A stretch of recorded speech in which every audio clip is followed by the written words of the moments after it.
नमस्कार मेरे प्यारे बच्चों, कैसे हैं आप लोग? उम्मीद करता हूँ कि मस्त होंगे, स्वस्थ होंगे और अपनी एग्जाम की तैयारी में जबरदस्त तरीका से लगे होंगे मेरे प्यारे बच्चों।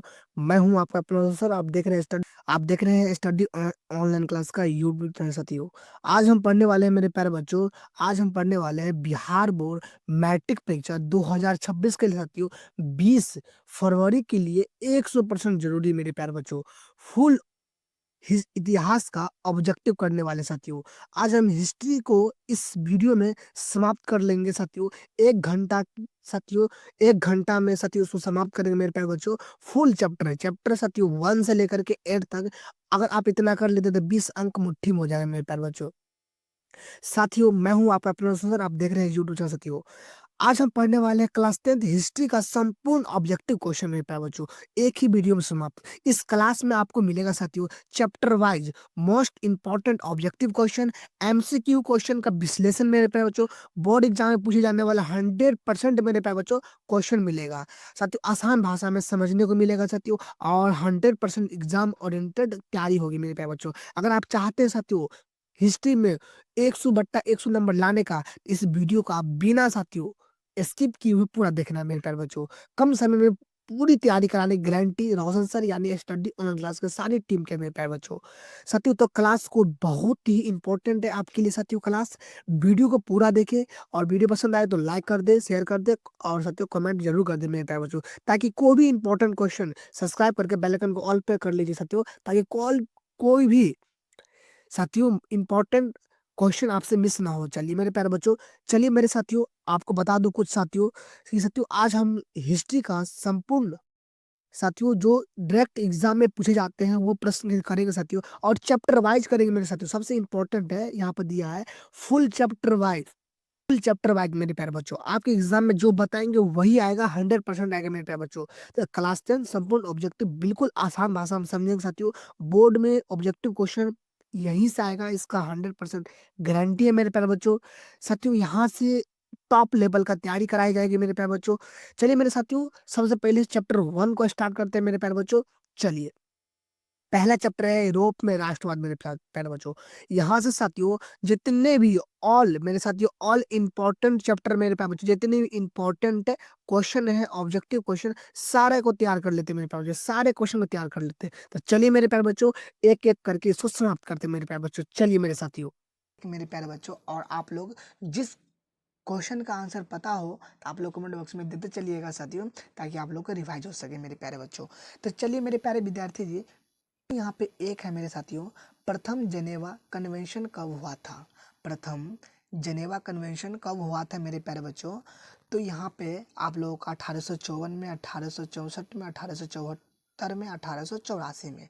तो प्रथम जेनेवा कन्वेंशन कब हुआ था मेरे साथियों? तो 1854 में हुआ था। ऑप्शन नंबर बी सही हो जाएगा। चलिए मेरे प्यारे बच्चों प्रश्न 2 को देखते हैं साथियों। प्रश्न 2 है मेरे प्रिय विद्यार्थी जी कि इटली का एकीकरण कब पूर्ण हुआ? इटली का एकीकरण कब पूर्ण हुआ? 1861 में, 1871 में, 1720 में और 1817 में। तो इटली का एकीकरण कब पूर्ण हुआ मेरे प्यारे विद्यार्थी जी? तो 1871 में हुआ था। ऑप्शन नंबर बी सही हो जाएगा। नेक्स्ट प्रश्न को देखेंगे मेरे प्रिय विद्यार्थी जी। प्रश्न 3 है कि लुई फिलिप किस देश का शासक था? जर्मनी, फ्रांस, ऑस्ट्रेलिया और इटली। तो लुई फिलिप्स किस देश का शासक था? तो फ्रांस का था मेरे प्यारे विद्यार्थी जी। ऑप्शन नंबर बी हो जाएगा फ्रांस मेरे साथियों। चलिए नेक्स्ट प्रश्न को देखते हैं मेरे प्यारे विद्यार्थी जी कि यूरोपियन सभ्यता का पालन किसे कहा जाता है? यूरोपियन सभ्यता का पालन किसे कहा जाता है मेरे साथियों? तो यूनान का, पुर्तगाल का, इंग्लैंड का, पोलैंड का। तो यूरोपियन सभ्यता का पालन किसे कहा जाता है मेरे प्यारे विद्यार्थी जी? तो यूनान को कहा जाता है। ऑप्शन नंबर ए सही हो जाएगा। अगला प्रश्न को देखेंगे साथियों। अगला प्रश्न है 5 और ये वीवीआई प्रश्न है, आप लोग नोट कर लीजिएगा मेरे प्यारे विद्यार्थी जी। बोहेमिया निम्न में से किस देश के अधीन था? ऑस्ट्रिया, यूनान, तुर्की, पोलैंड। बोहेमिया निम्न में से किस देश का अधीन था मेरे प्यारे बच्चों? तो ऑस्ट्रिया का अधीन था। ऑप्शन नंबर ए सही हो जाएगा। अगला प्रश्न को देखते हैं। अगला प्रश्न 6 है, निम्न में से कौन मित्र राष्ट्र के गुट में शामिल है मेरे साथियों? गुट में शामिल नहीं है मेरे साथियों। यहाँ पर टाइपिंग मिस्टेक है, नहीं है साथियों। तो मेरे प्यारे विद्यार्थी जो ऑप्शन है ब्रिटेन, जर्मनी, फ्रांस, रूस। तो साथियों यहाँ पे क्या है कि निम्न में से कौन मित्र राष्ट्र के गुट में शामिल नहीं है, तो ऑप्शन नंबर बी सही हो जाएगा, जर्मनी साथियों। अगला प्रश्न को देखेंगे। अगला प्रश्न है मेरे प्यारे विद्यार्थी जी, अगला प्रश्न है साथियों कि 1871 में विलियम प्रथम कहाँ का सम्राट बना? इटली का, इंग्लैंड का, जर्मनी का, पोलैंड का साथियों। तो 1871 में विलियम प्रथम कहाँ का सम्राट बना था साथियों? तो जर्मनी का मिला था, यानी जर्मनी का बना था, यानी ऑप्शन नंबर सी सही हो जाएगा। अगला प्रश्न मेरे प्यारे विद्यार्थी जी, अगला प्रश्न है, ध्यान से समझेंगे। अगला प्रश्न 8, ये VBI प्रश्न है, आप लोग इनको नोटबुक में लिख करके याद कर लीजिए साथियों। सार्डिनिया का राजा कौन था? Victor, Emmanuel, Napoleon, Charles X, इनमें से कोई नहीं साथियों।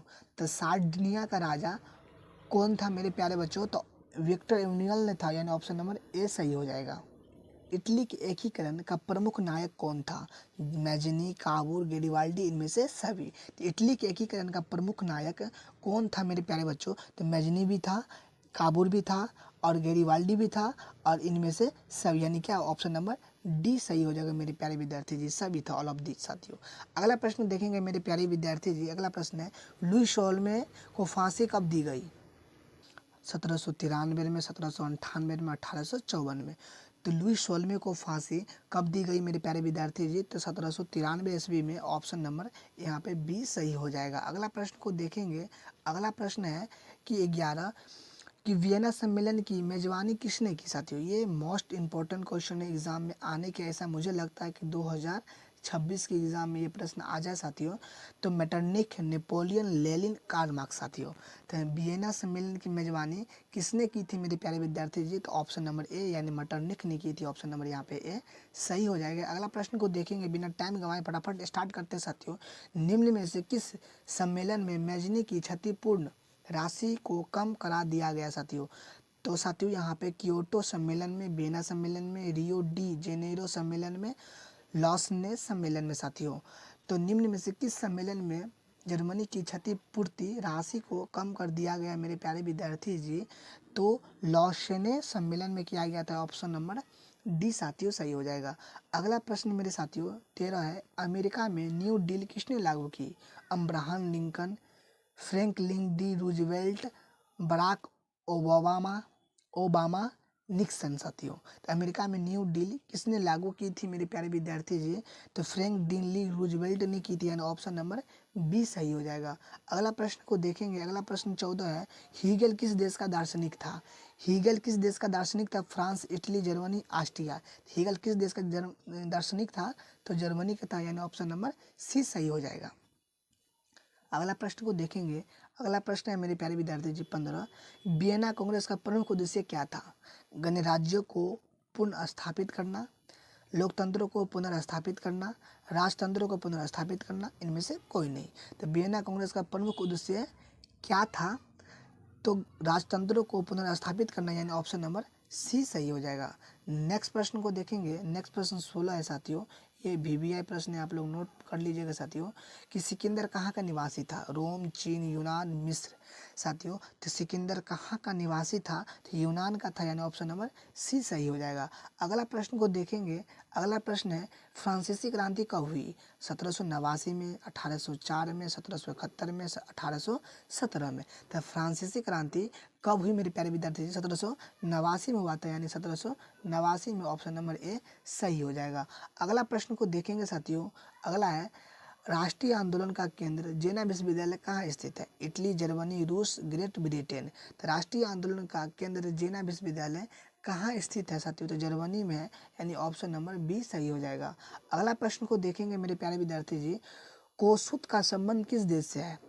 ऑस्ट्रिया, यूनान, पोलैंड, हंगरी। तो कोसुत का संबंध किस देश से है मेरे प्यारे विद्यार्थी जी? से है, ऑप्शन नंबर डी सही हो जाएगा।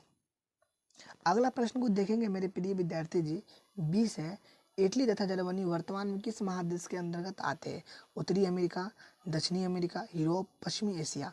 इटली तथा जर्मनी वर्तमान में किस महादेश के अंतर्गत आते हैं? तो यूरोप के अंतर्गत आते हैं, ऑप्शन नंबर सी सही हो जाएगा। और ये एग्जाम में आपको 2026 में साथियों 100% देखने को मिलेगा मेरे प्यारे विद्यार्थी जी, 100% आप लोग लिख लीजिए साथियों। प्यारे विद्यार्थी जी अगला प्रश्न को स्टार्ट करते हैं। अगला प्रश्न है 21, फ्रांस में किस शासन वंश की पुनर्स्थापना वियना कांग्रेस द्वारा की गई थी? हैप्सबर्ग का, आडलिया वंश का, बूर्बो वंश का और जारशाही का। तो फ्रांस में किस शासक वंश की पुनर्स्थापना वियना कांग्रेस द्वारा की गई थी? तो बूर्बो वंश की गई थी। ऑप्शन नंबर सी सही हो जाएगा। नेक्स्ट प्रश्न को देखिए। नेक्स्ट प्रश्न है मैजनी का संबंध किस संगठन से था? लाल सेना, कार्बोनरी, फिलिप हेंटारिया, डायट। तो मैजनी का संबंध किस संगठन से था मेरे साथियों? तो कार्बोनरी से था, यानी ऑप्शन नंबर बी सही हो जाएगा। अगला प्रश्न को देखेंगे। अगला प्रश्न है कि इटली एवं जर्मनी एकाकीकरण के विरोध में निम्न में कौन था? साथियों इटली होगा ये, इटली टाइपिंग मिस्टेक है। इटली एवं जर्मनी के एकीकरण के विरोध में निम्न में कौन था? इंग्लैंड था, रूस था, ऑस्ट्रिया था, पर्सा था। तो साथियों कौन था? ऑस्ट्रिया था, यानी ऑप्शन नंबर सी सही हो जाएगा। प्रश्न को देखिए। काउंट काबूर को विक्टर एमेन्युअल ने किस पद पर नियुक्त किया? साथियों ये 110% 2026 के एग्जाम में आएगा मेरे प्यारे विद्यार्थी जी, आप लोग लिख लीजिए साथियों। ये MBBI प्रश्न है साथियों आपके एग्जाम बोर्ड के लिए साथियों। तो सेनापति, फ्रांस के राजदूत, प्रधानमंत्री, गृह मंत्री। तो काउंट काबूर को विक्टर एमेन्युअल ने किस पद पर नियुक्त किया था? प्रधानमंत्री भी किया था। ऑप्शन नंबर सी हो जाएगा साथियों। प्राइम प्रश्न को देखिए मेरे प्यारे विद्यार्थी जी। अगला प्रश्न है कि गेरीवाल्ड पेशे से क्या था? सिपाही था, किसान था, जमींदार था, नाविक था। गेरीवाल्ड पेशे से नाविक था, यानी ऑप्शन नंबर डी सही हो जाएगा। नेक्स्ट प्रश्न को देखिए। नेक्स्ट प्रश्न है जर्मन राइन राज्य का निर्माण किसने किया था? तो लुई 18वां, नेपोलियन बोनापार्ट, नेपोलियन बोनाथेरी, बिस्मार्क। तो जर्मन राज्य का निर्माण किसने किया था साथियों? तो नेपोलियन बोनापार्ट ने किया था, यानी ऑप्शन नंबर बी सही हो जाएगा। अगला प्रश्न को देखिए मेरे साथियों। अगला प्रश्न है जाल बेरिंग एक संस्था थी साथियों। ये मोस्ट वांटेड प्रश्न है आपके एग्जाम के, बोर्ड एग्जाम के लिए साथियों 2026 के लिए साथियों। और साथियों क्रांतिकारियों की, व्यापारियों की, विद्वानों की, समांतों की। तो साथियों जाल बेरिंग एक संस्था थी, तो व्यापारियों की थी, यानी ऑप्शन नंबर ए सही हो जाएगा साथियों, बिजनेसमैन के लिए साथियों। अगला ऑप्शन साथियों, अगला प्रश्न है साथियों 28। ये VBI प्रश्न है, आप लोग नोटबुक में लिखिएगा साथियों। सब NCERT का प्रश्न है साथियों। रक्त एवं लौह नीति का अवलंबन किसने किया था? मैजनी, हिटलर, बिस्मार्क साथियों और विलियम वन साथियों। तो रक्त एवं लौह नीति का अवलंबन किसने किया था? तो बिस्मार्क ने किया था, यानी ऑप्शन नंबर सी सही हो जाएगा। अगला प्रश्न को देखिए मेरे प्यारे विद्यार्थी जी। अगला है ये इंपॉर्टेंट प्रश्न है साथियों। फ्रैंकफर्ट की संधि कब हुई? 1864 में, 1866 में, 1870 में, 1871 में।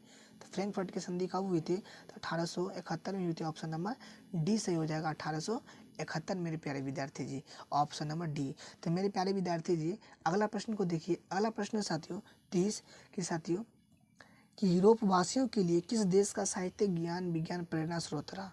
साथियों जर्मनी का, ईरान का, तुर्की का, इंग्लैंड का। तो यूरोप वासियों के लिए किस देश का साहित्य, ज्ञान, विज्ञान प्रेरणा स्रोत रहा साथियों? तो यूनान का, ऑप्शन नंबर बी। तो अब मेरे प्यारे विद्यार्थी अगला प्रश्न है साथियों कि नेप्सल की क्रांति कब हुई साथियों? तो 1820 में, 1821 में और 1822 में, 1823 में। तो कब हुई थी मेरे प्यारे विद्यार्थी जी? तो 1821 में हुआ था, ऑप्शन नंबर बी 1821 साथियों ईस्वी में मेरे प्यारे विद्यार्थी जी। अगला प्रश्न को देखेंगे। अगला प्रश्न है साथियों, अगला प्रश्न है कि चार्टिस्ट आंदोलन कहाँ हुआ? फ्रांस में, ऑस्ट्रिया में, हंगरी में, इंग्लैंड में। तो चार्टिस्ट आंदोलन साथियों इंग्लैंड में हुआ था, ऑप्शन नंबर डी सही हो जाएगा। अगला प्रश्न को देखिए। यूनान को एक स्वतंत्र राष्ट्र घोषित किया गया 1836 में, 1832 में, 1842 में, 1830 में साथियों। तो यूनान को एक स्वतंत्र राष्ट्र घोषित किया गया मेरे प्यारे विद्यार्थी जी 1832 में किया गया था, ऑप्शन नंबर बी से हो जाएगा 1832 साथियों। अगला प्रश्न को देखेंगे। अगला प्रश्न है साथियों 34। ऐतिहासिक द्वंद्ववाद की व्याख्या किसने की? हीगेल, अंडर्ट, हम्बोल्ट, जैकब ग्रीन। तो ऐतिहासिक द्वंद्ववाद की व्याख्या किसने की थी साथियों? हीगेल ने की थी, ऑप्शन नंबर ए सही हो जाएगा। और अगला प्रश्न को देखिए साथियों। एड्रियानोपल की संधि कब हुई? 1828 में, 1829 में, 1830 में, 1831 में।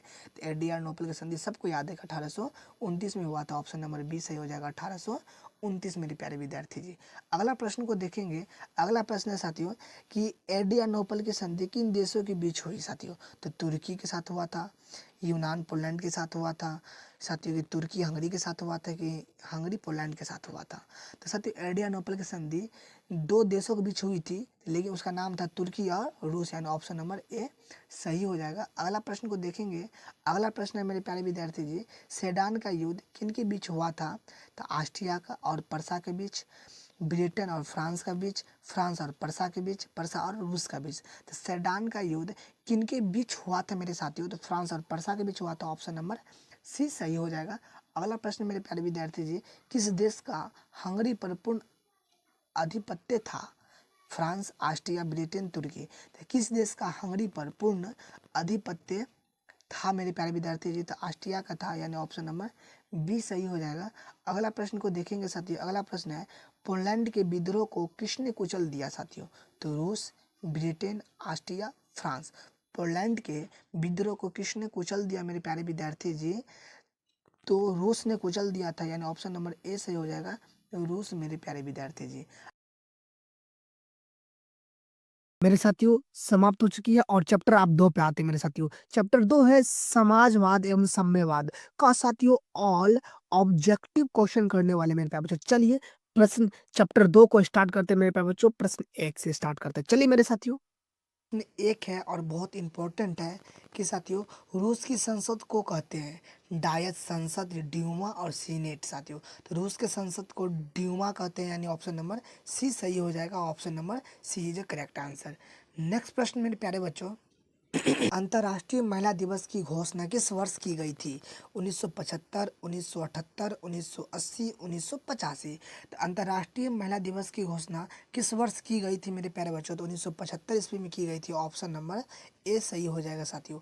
अगला प्रश्न को देखेंगे। अगला प्रश्न है मेरे साथियों 3, 1919 में थर्ड इंटरनेशनल की स्थापना किसने की? कार्ल मार्क्स ने, लेनिन ने, फ्रेडरिक एंगेल्स, रॉबर्ट ओवन साथियों। तो 1919 में थर्ड इंटरनेशनल की स्थापना किसने की थी मेरे साथियों? तो लेनिन ने की थी। ऑप्शन नंबर बी सही हो जाएगा। अगला अगला प्रश्न है 1917 की पहली रूसी क्रांति किस नाम से जानी जाती है? अक्टूबर क्रांति, मार्च क्रांति, फरवरी क्रांति और नवंबर क्रांति। तो 1917 की पहले रूसी क्रांति किस नाम से जानी जाती है मेरे साथियों? तो फरवरी क्रांति से के नाम से जानी जाती है। ऑप्शन नंबर सी सही हो जाएगा। अगला प्रश्न को देखेंगे। अगला प्रश्न है साथियों कि नई आर्थिक नीति किसने लागू की? Metternich, Bismarck, Stalin. तो नई आर्थिक नीति किसने लागू की थी साथियों? तो लेनिन ने की थी। ऑप्शन नंबर ए सही हो जाएगा। अगला प्रश्न को देखेंगे। अगला प्रश्न है साथियों 6, और ये मोस्ट वांटेड प्रश्न है मेरे प्यारे बच्चों। ये 6 MBBI प्रश्न आप लोग लिख लीजिएगा। लेनिन का उत्तराधिकार कौन बना? Mazzini, Stalin, Trotsky, Kerensky. तो लेनिन का उत्तराधिकारी कौन बना था साथियों? तो स्टालिन बना था, यानी ऑप्शन नंबर बी सही हो जाएगा। अगला प्रश्न को देखेंगे। अगला प्रश्न 7 है, रूस में कृषक दास प्रथा का अंत कब हुआ? 1861 ईस्वी में, 1862 ईस्वी में, 1863 ईस्वी में, 1864 ईस्वी में। ये साथियों VVI प्रश्न है, आप लोग लिख लीजिए और इसका ऑप्शन सही हो जाएगा ए 1861 ईस्वी में मेरे साथियों। नेक्स्ट प्रश्न देखिए साथियों। नेक्स्ट प्रश्न है 8, रूस में जार का अर्थ होता है पीने का बर्तन, पानी रखने का मिट्टी, रूस का सामान, तो रूस का सम्राट। तो रूस में जार कहता है साथियों रूस का सम्राट। ऑप्शन नंबर डी सही हो जाएगा। और ये VVI प्रश्न है साथियों, आप इसको नोटबुक में लिख करके याद कर लीजिएगा। नेक्स्ट प्रश्न को देखेंगे। कार्ल मार्क्स का जन्म कहाँ हुआ था? इंग्लैंड में, जर्मनी में, इटली में, रूस में। तो कार्ल मार्क्स का जन्म कहाँ हुआ था साथियों? तो जर्मनी में हुआ था। ऑप्शन नंबर बी सही हो जाएगा। अगला प्रश्न को देखेंगे। अगला प्रश्न है 10 कि साम्यवाद शासन का पहला प्रयोग कहाँ हुआ था? या फिर एग्जाम में ऐसे आएगा कि विश्व का पहला समाजवादी देश था? तो रूस था, जापान था, चीन था, क्यों हुआ था? तो समाजवादी शासन का पहला प्रयोग कहाँ हुआ था मेरे साथियों? तो रूस में हुआ था। ऑप्शन नंबर ए सही हो जाएगा। अगला प्रश्न को देखेंगे। अगला प्रश्न है निम्नलिखित में कौन यूरोपियन समाजवादी नहीं था? ये MBBI प्रश्न है साथियों, आप लोग इसको नोटबुक में लिख लीजिए। Louis वोल्वा, Saint Simon, Karl Marx, Robert oven. तो निम्नलिखित में कौन यूरोपियन समाजवादी नहीं था मेरे साथियों? तो कार्ल मार्क्स नहीं था। ऑप्शन नंबर सी सही हो जाएगा। अगला प्रश्न को देखेंगे। अगला प्रश्न है वार एंड पीस किसकी रचना साथियों? 100% गारंटी के साथ ये 2026 के एग्जाम में साथियों ऐसा मुझे मानना है कि ये आने वाला है। Karl Marx, Trotsky, Dostoevsky, Engels. साथियों क्या हो जाएगा, टॉल स्टाई हो जाएगा, यानी ऑप्शन नंबर बी सही हो जाएगा साथियों। अगला प्रश्न को देखेंगे। अगला प्रश्न है, बोल्शेविक क्रांति कब हुई साथियों? मोस्ट मोस्ट वांटेड प्रश्न है साथियों, आप लोग इसको नोटबुक में 110% लिख लीजिएगा साथियों। ये एग्जाम के 2026 में आने वाला है साथियों, 100% मेरे प्यारे बच्चों। फरवरी 1917, नवंबर 1917, अप्रैल 1917, 1905 में। तो बोल्शेविक क्रांति कब हुई थी साथियों? नवंबर 1917 में हुई थी, और ऑप्शन नंबर बी सही हो जाएगा। अगला प्रश्न को देखेंगे। अगला प्रश्न है, लाल सेना का गठन किसने किया था? Karl Marx, Stalin, Trotsky, Kerensky. तो लाल सेना का गठन किसने किया था मेरे प्यारे बच्चों? तो ट्रॉट्स्की ने किया था, यानी ऑप्शन नंबर सी सही हो जाएगा। अगला प्रश्न को देखेंगे मेरे प्यारे बच्चों। अगला प्रश्न है कि लेनिन का मृत्यु साथियों, लेनिन का मृत्यु कब हुई साथियों? ये 100% एग्जाम वाला प्रश्न है साथियों, और ये वीवीआई प्रश्न है, आप इनको नोटबुक में लिख लीजिए साथियों। 1921 ईस्वी में, 1922 ईस्वी, 1923 ईस्वी, 1924 ईस्वी में। तो लेनिन की मृत्यु कब हुई थी? 1924 ईस्वी में, ऑप्शन नंबर डी सही हो जाएगा। अगला प्रश्न को देखेंगे। अगला प्रश्न है, संधि किन देशों के बीच हुई थी? रूस और इटली, रूस और फ्रांस, रूस और इंग्लैंड, रूस और जर्मनी। तो वेस्ट लोविस्क की संधि किन देशों के बीच हुई थी मेरे प्यारे बच्चों? तो रूस और जर्मनी के बीच हुई थी, यानी ऑप्शन नंबर डी सही हो जाएगा। अगला प्रश्न है मेरे प्यारे बच्चों, रूस का पहला समाजवादी कौन था? Stalin, Plekhanov, Lenin, Tolstoy. तो रूस का पहला समाजवादी कौन था मेरे प्यारे बच्चों? तो प्लेखानोव था, यानी ऑप्शन नंबर बी सही हो जाएगा। अगला प्रश्न को देखेंगे। अगला प्रश्न साथियों, रासपुतिन कौन था? रासपुतिन कौन था? भ्रष्ट पादरी था, वैज्ञानिक था, कि समाज सुधारक था, कि दार्शनिक था? तो राजपुतिन साथियों कौन था मेरे साथियों? तो भ्रष्ट पादरी था, यानी ऑप्शन नंबर ए सही हो जाएगा।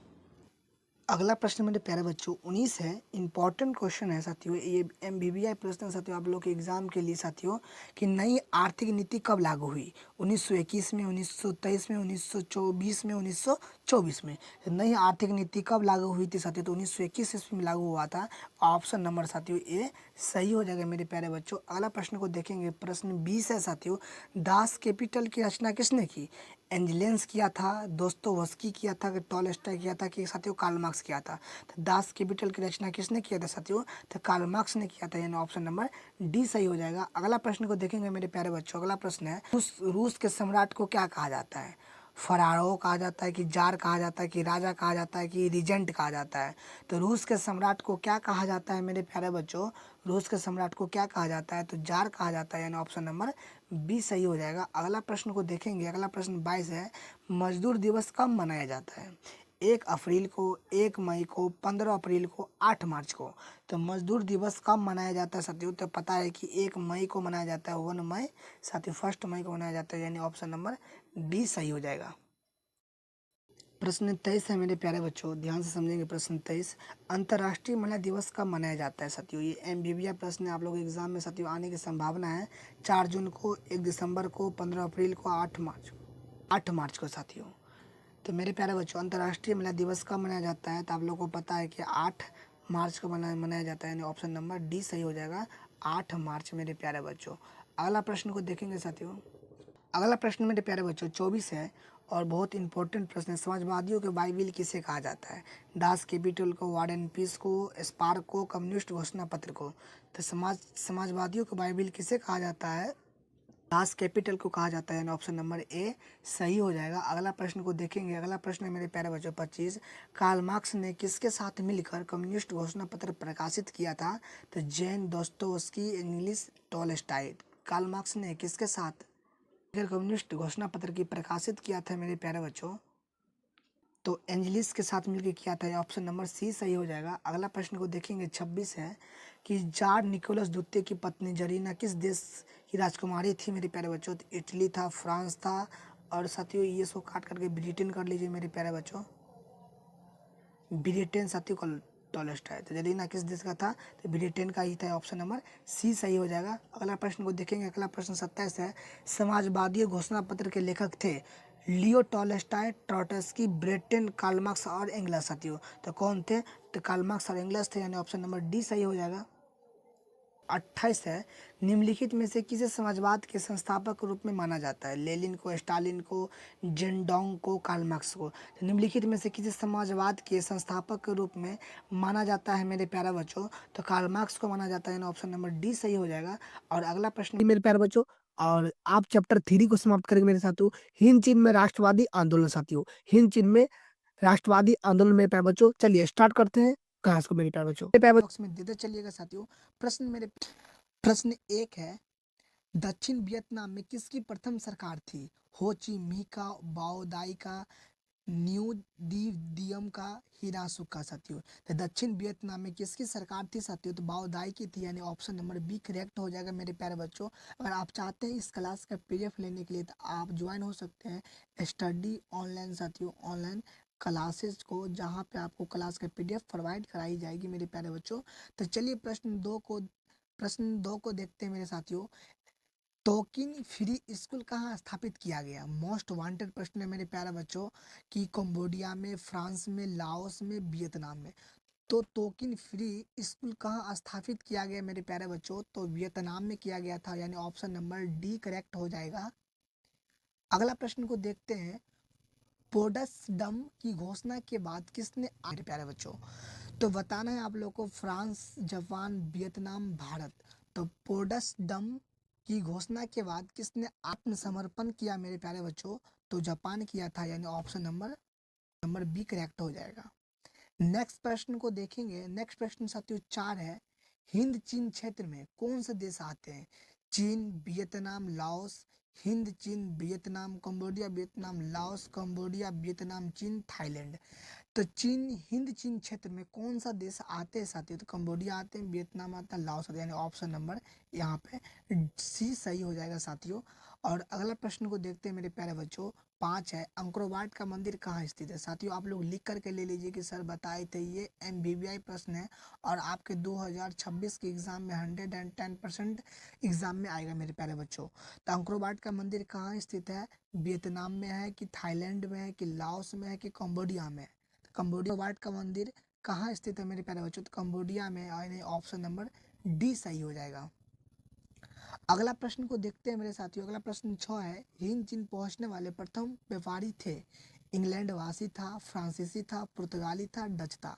हिंद चीन पहुंचने वाले प्रथम व्यापारी थे मेरे प्यारे बच्चों, तो पुर्तगाली थे, यानी ऑप्शन नंबर सी सही हो जाएगा। और अगला प्रश्न को देखेंगे साथियों। अगला प्रश्न है, हिंद चीन में बसने वाला फ्रांसीसी कहे जाते हैं? फ्रांसीसी, शासक वर्ग, कॉलोन, जनरल साथियों। तो हिंद चीन में बसने वाले फ्रांसीसी क्रांति कहे जाते हैं मेरे प्यारे बच्चों, तो कॉलोन कहे जाते हैं, ऑप्शन नंबर सी सही हो जाएगा। और नेक्स्ट प्रश्न को देखिए मेरे साथियों। नेक्स्ट प्रश्न साथियों आपके सामने में है, नरोत्तम हिरासु कहाँ के शासक थे? ये 100% गारंटी के साथ आपके एग्जाम में आ सकता है मेरे प्यारे बच्चों। तो वियतनाम होगा, लाओस होगा, थाईलैंड होगा, कंबोडिया होगा। तो नरोत्तम हिनासु कहाँ के शासक थे मेरे प्यारे बच्चों? तो कंबोडिया के थे, यानी ऑप्शन नंबर डी सही हो जाएगा। और नेक्स्ट प्रश्न को देखिए मेरे प्यारे बच्चों। नेक्स्ट प्रश्न साथियों है, the history of the loss of Vietnam किसने लिखा? इंपॉर्टेंट क्वेश्चन है साथियों, वीवीआई प्रश्न है, आप लोग इसको लिख करके याद कर लीजिएगा। हो ची मी, फान वोचाओ और कुलांग और त्रिथु। तो the history of the lost Vietnam किसने लिखा था मेरे प्यारे बच्चों? तो फॉन वोई चाओ ने लिखा था, यानी ऑप्शन नंबर बी सही हो जाएगा। और अगला प्रश्न को देखिए। अगला प्रश्न 10 है, मार्च 1946 ईस्वी में फ्रांस और वियतनाम के बीच होने वाला समझौता किस नाम से जाना जाता है? जनेवा समझौता, हनोई समझौता, पेरिस से समझौता और धर्मनिरपेक्ष समझौता। तो मार्च 1946 में फ्रांस और वियतनाम के बीच होने वाली समझौता किस नाम से जाना जाता है मेरे प्यारे बच्चों? तो हनोई समझौता के नाम से जाना जाता है, ऑप्शन नंबर 20 सही हो जाएगा। 10 मेरे प्यारे विद्यार्थी जी, किस प्रसिद्ध दार्शनिक ने एक अदालत लगाकर अमेरिका को वियतनाम युद्ध के लिए दोषी करार दिया? रसेल, नरोत्तम हिरासुक, हो ची मी, रूसो। तो किस प्रसिद्ध दार्शनिक ने एक अदालत लगाकर अमेरिका को वियतनाम युद्ध के लिए दोषी करार दिया था? तो उसका नाम था साथियों रसेल, यानी ऑप्शन नंबर सी ए सही हो जाएगा। रसेल मेरे प्यारे विद्यार्थी ऐसा देश था जो अमेरिका के को वियतनाम युद्ध के लिए दोषी करार दिया था मेरे प्यारे बच्चों, और इनको याद रखेंगे। ये एनसीईआरटी का प्रश्न है मेरे प्यारे विद्यार्थी जी, जो आपके एग्जाम में डायरेक्ट पूछे जाते हैं। चलिए मेरे साथियों, और ये प्रश्न 12 देखते हैं। हिंद चीन क्षेत्र में अंतिम युद्ध समाप्ति के समय अमेरिका राष्ट्रपति कौन थे?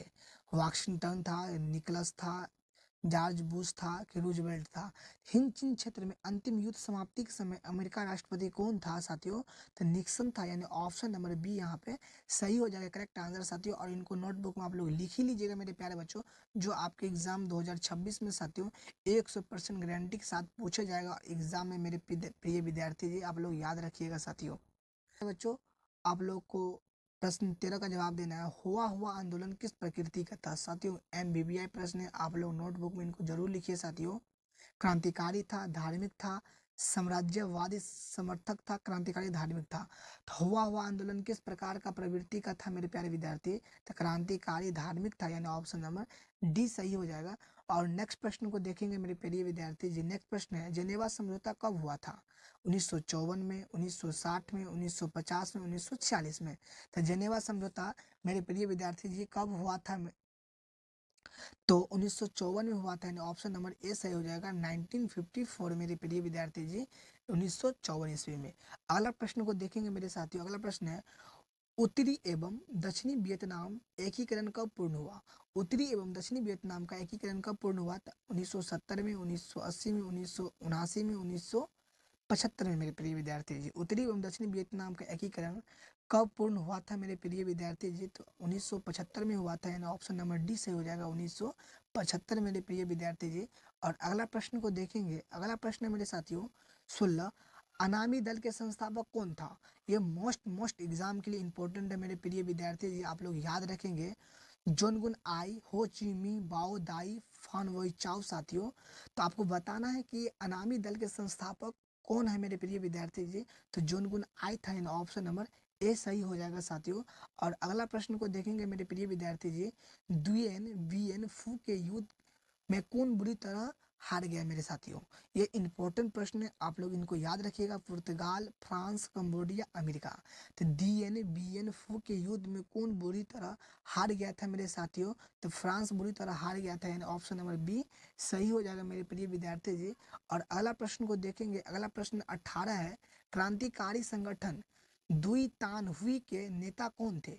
फॉन वई चाओ, हो ची मिही, कुआंग दे और सुवन फुमा। तो क्रांतिकारी संगठन दुई तान हुई के नेता कौन थे मेरे प्रिय विद्यार्थी जी? तो दुई आंग दे था, यानी ऑप्शन नंबर सी सही हो जाएगा। और अगला प्रश्न को देखेंगे मेरे साथियों। अगला प्रश्न मेरे प्रिय विद्यार्थी जी बहुत इंपॉर्टेंट प्रश्न है कि जापान ने हिंद चीन पर कब अधिकार जमा लिया? ये 110% एग्जाम के पॉइंट ऑफ व्यू से इंपॉर्टेंट है। 1939 ईस्वी में, 1940 ईस्वी में, 1941 ईस्वी में, 1942 ईस्वी में। तो जापान ने हिंद चीन पर कब अधिकार जमा लिया था मेरे प्रिय विद्यार्थी जी? तो 1940 में पूरी तरह से जमा लिया था, यानी 1940 सही हो जाएगा ईस्वी मेरे प्रिय विद्यार्थी जी। Option number B is correct answer हो जाएगा साथियों। अगला प्रश्न को देखेंगे मेरे साथियों। अगला प्रश्न मेरे प्रिय विद्यार्थी जी इंपॉर्टेंट है कि स्कॉलर्स विद्रोह कब हुआ? 110% एग्जाम में आने की संभावना है आपके एग्जाम साथियों 2026 में प्रिय विद्यार्थी जी आप लोग याद रखेंगे। 1868 में, 1872 में, 1866 में, 1864 में। इस विद्रोह कब हुआ था मेरे प्रिय विद्यार्थी जी? तो 1868 ईस्वी में हुआ था, यानी ऑप्शन नंबर ए सही हो जाएगा 1868 मेरे साथियों। अगला प्रश्न को देखेंगे। अगला प्रश्न 21 है, इंपॉर्टेंट है, वियतनाम में टॉकिन फ्री स्कूल की स्थापना कब हुई? इंपॉर्टेंट क्वेश्चन है, आप याद रखेंगे। 1907 ईस्वी में, 1908 ईस्वी में, 1910 ईस्वी में, 1911 ईस्वी में साथियों। तो वियतनाम में टॉकिन फ्री स्कूल की स्थापना कब हुई थी मेरे प्रिय विद्यार्थी जी? तो 1907 ईस्वी में हुआ था, यानी ऑप्शन नंबर ए सही हो जाएगा 1907 ईस्वी मेरे प्रिय विद्यार्थी जी। अगला प्रश्न को देखेंगे। अगला प्रश्न मेरे प्रिय विद्यार्थी जी प्रश्न थोड़ा नीचे हो गया है। प्रश्न है, अंकोरवाट का मंदिर का निर्माण किस शासक के द्वारा करवाया गया साथियों? तो सूर्य वर्मन द्वितीय के द्वारा, नरोत्तम इनासुक के द्वारा, कुआंग के द्वारा, इनमें से कोई नहीं मेरे प्यारे बच्चों। तो अंकोरवाट का मंदिर का निर्माण किस शासक के द्वारा करवाया गया था मेरे प्रिय विद्यार्थी जी? तो सूर्यवंशम द्वितीय के द्वारा करवाया गया था, ऑप्शन नंबर ए सही हो जाएगा सूर्यवंशम द्वितीय। अगला प्रश्न को देखेंगे मेरे साथियों। अगला प्रश्न है, कंबोडिया की राजधानी कहाँ है? हनोई है, नॉ पेन है, कि बैंकॉक है, कि ओटोकवा है? तो कंबोडिया की राजधानी मेरे प्रिय विद्यार्थी जी कहाँ है? तो नोह पे है, यानी ऑप्शन नंबर बी सही हो जाएगा। और नेक्स्ट प्रश्न मेरे प्रिय विद्यार्थी जी, नेक्स्ट प्रश्न साथियों है कि 24 बाओ दाई की सरकार कहाँ थी? 110% एग्जाम में आने की संभावना है साथियों। उत्तरी वियतनाम, दक्षिणी वियतनाम, कंबोडिया, होनई। तो बाओदाई की सरकार कहाँ थी मेरे प्रिय विद्यार्थी जी? तो दक्षिणी वियतनाम में था, यानी ऑप्शन नंबर बी सही हो जाएगा मेरे प्रिय विद्यार्थी। जो चौथा है भारत में राष्ट्रवाद मेरे साथियों, भारत में राष्ट्रवाद मेरे प्यारे बच्चों बहुत इंपॉर्टेंट चैप्टर है यहाँ का साथियों। सभी मेरे प्यारे बच्चों क्या कि सभी ऑब्जेक्टिव क्वेश्चन एक ही क्लास में इस चैप्टर 4 का समाप्त कर लेंगे मेरे प्यारे बच्चों। चलिए मेरे साथियों नेक्स्ट है, किस कानून के विरोध में जलियांवाला बाग में सभा का आयोजन हुआ साथियों? ये मोस्ट वांटेड प्रश्न है साथियों, आप इनको नोटबुक में लिख लीजिएगा। किस कानून के विरोध में जलियांवाला बाग में सभा का आयोजन हुआ था? इलवर्ट बिल में हुआ था कि रोलेट एक्ट में हुआ था, साइमन कमीशन में हुआ था कि वर्नाकुलर प्रेस एक्ट में हुआ था? तो किस कानून के विरोध में जलियांवाला बाग में सभा का आयोजन हुआ था साथियों? तो रोलेट एक्ट में हुआ था, रोलेट एक्ट में साथियों। ऑप्शन नंबर बी यहाँ पे सही हो जाएगा। प्रश्न 2 है, ब्रिटिश सरकार ने गांधी को क्या उपाधि दी थी? नाइट का, केसर ए हिंद का, महात्मा का, इनमें से सभी। तो ब्रिटिश सरकार ने गांधी को क्या उपाधि दी थी साथियों? केसर ए हिंद का दिया था, यानी ऑप्शन नंबर बी करेक्ट हो जाएगा। नेक्स्ट प्रश्न को देखिए मेरे प्रिय विद्यार्थी जी। प्रश्न 3 है कि इलवर्ट बिल किसके शासनकाल में पारित हुआ? Lord Lytton, Lord Ripon, Lord Dalhousie, Lord Curzon साथियों। तो इलवर्ट बिल किसके शासन में पारित हुआ था मेरे साथियों? तो लॉर्ड रिपन में हुआ था, यानी ऑप्शन नंबर बी करेक्ट हो जाएगा। और नेक्स्ट प्रश्न को देखिए मेरे प्रिय विद्यार्थी जी। और प्रश्न 4 है, असहयोग आंदोलन का प्रस्ताव किस कांग्रेस अधिवेशन में स्वीकार किया गया साथियों? ये 110% आपके एग्जाम में साथियों आने के लिए तैयार प्रश्न है, आप लोग इनको नोटबुक में लिख करके याद कर लीजिएगा साथियों। नागपुर, लाहौर, लखनऊ, कराची।